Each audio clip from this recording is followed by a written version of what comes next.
আমি স্নান করতে যাব, কিন্তু স্নান করতে যাওয়ার আগে আমার মাথায় একটা বুদ্ধি এসেছে। আমার মাথায় তো প্রচুর বুদ্ধি, তাই আমার মাথায় একটা বুদ্ধি এসেছে। আমি অনেককে দেখেছি বেশ সুন্দর আই মেকআপ করে, তাদের ভারী মিষ্টি দেখতে লাগে, খুব সুন্দর আই মেকআপ করতে পারে। আমি ওই সমস্ত ধার ধারি না, মানে ধার ধারি না মানে আমি পারি না, আমি অজ্ঞর বিজ্ঞ। কিন্তু আমি আজকে ভাবলাম যে আমিও আজকে আই মেকআপ করবো, দেখা যাক আমি কেমন আই মেকআপ করতে পারি। চলো আমার আই মেকআপ শুরু করা যাক। 1 2 3। এই হচ্ছে আমার চোখের আই মেকআপ। সবাই যদি একই রকম আই মেকআপ দেখায় তাহলে কি আর ভালো লাগে? বেশ নতুনত্ব না? সুন্দর লাগছে এরকম যদি সেই যে একটা বিয়ে বাড়িতে যাওয়া হয়। ও মাই গড, বাকিটা ইতিহাস। দারুণ দেখতে লাগছে, বেশ নিজেকে পান্ডা পান্ডা দেখতে লাগছে, পান্ডার মতোই লাগছে আমাকে। মায়ের স্নান হয়ে গেছে, মাকে খুব ঝরঝরে তত্তরা লাগে। দিদি আজ মেনু বলো। আজকে কিছু মেনু নেই, প্রচুর গরম করছে, কষ্ট হচ্ছে খুব। লালতে শাক হবে আর তেল লঙ্কা করে আলু ভাতে, আর মাছ এনেছে বাবা, কিন্তু তরকারি করবো না, ভাজবো দিয়ে মাখাবো। কালকে বিয়েবাড়ি থেকে আসার পর মোটামুটি আমাদের প্রত্যেকের শরীর খারাপ। বুনি তো উঠতেই পারছে না, ওর প্রচণ্ড ঠান্ডা লেগেছে, বাদের হাওয়াটা লেগেছে, বাবারও পেটের অবস্থা একদম যাচ্ছে তাই, আমারও তাই অবস্থা। এগুলোকে বাবা সুন্দর করে এখানে সাজিয়ে রেখেছে, কারণ এগুলো আমাদের মেন গেটে মানে নাচে বসবে। ছাতা মানুষের মাথায় তাই, কিন্তু ডাবার ওপর ছাতা কেন? ধনে বীজ লাগিয়েছি ডাবাতে।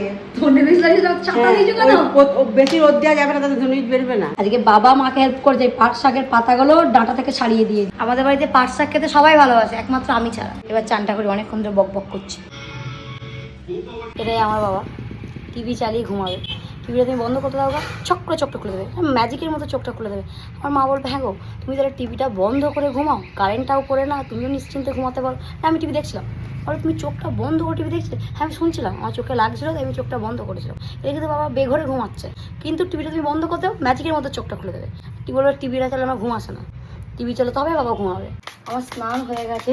আজকে আমাদের দুপুরের মেনু, মেনু বলার আগে অবস্থা কাহিল।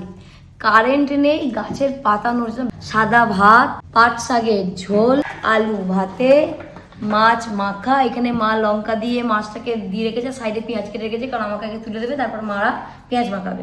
আর এইটা দিয়ে গেছে রোহন পাতা বাটা। আমি একটা জিনিস বলতে ভুলে গেছিলাম, কারেন্ট এসছে তো তাই মনে পড়েছে, আমের চাটনি, যেটা একমাত্র দরকার এই গরমে।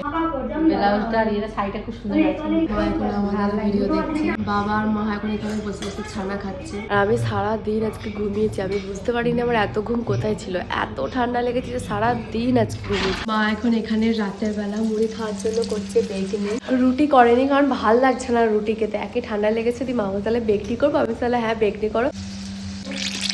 আজকে আমাদের রাতের মেনু বেগনি মুড়ি, আর মা খাচ্ছে ভাতেতে মুড়িতে সঙ্গে বেগনি, আর বাবা খাচ্ছে শুধু ভাত জল ঢেলে বেগনি দিয়ে, আর আমি আর বুনি খাচ্ছি বেগনি মুড়ি। আর যা গরম পড়েছে মা আজকে ওই জন্য রুটি বানাইনি।